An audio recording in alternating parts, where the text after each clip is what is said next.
bersama Sri Lestari di sini. Hari ini kita akan latihan berbicara hari ke-7. Tema hari ini yaitu mempresentasikan sebuah topik kepada sekelompok teman.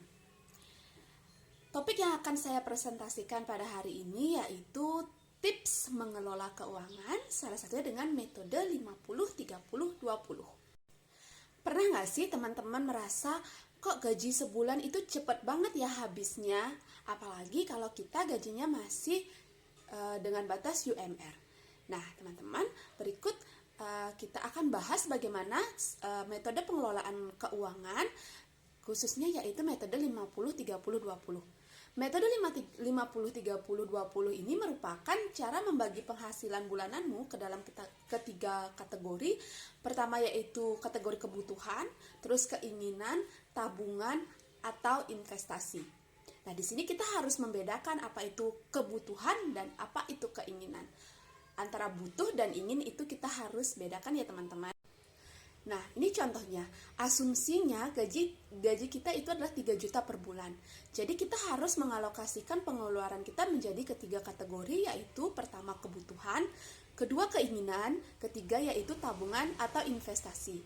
Dengan metode 50-30-20, maka kebutuhan itu adalah 50%, keinginan adalah 30%, tabungan atau investasi 20%.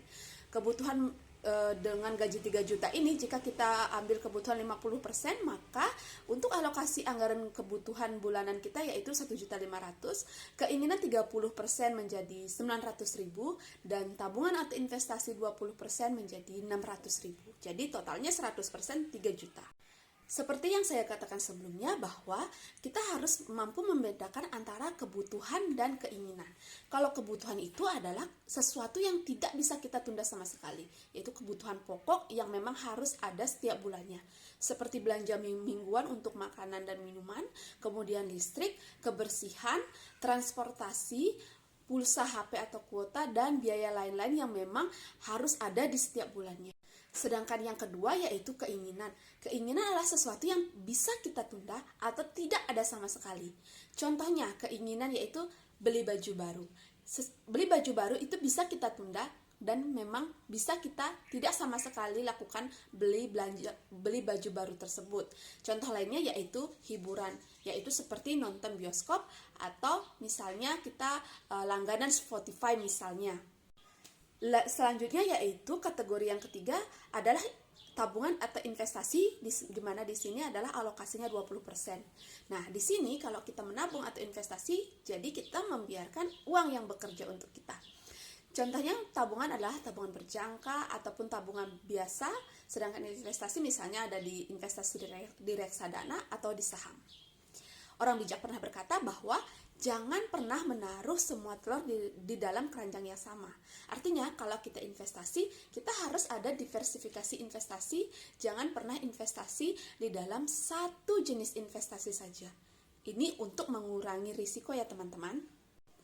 Lalu mengapa metode 50-30-20 ini dianggap efektif dalam mengelola keuangan? Karena metode ini sangat fleksibel dan mudah diikuti, terutama bagi pemula. Dengan membagi penghasilan ke dalam ketiga kategori, kamu tidak perlu pusing lagi untuk mencatat detail pengeluaran kecil. Selain itu, metode ini membantu membangun kebiasaan menabung dan berinvestasi secara konsisten, karena setiap bulannya kita sudah mengalokasikan 20% penghasilan kita untuk menabung. Baik teman-teman, selamat mencoba ya tips dari saya, semoga bermanfaat. Terima kasih.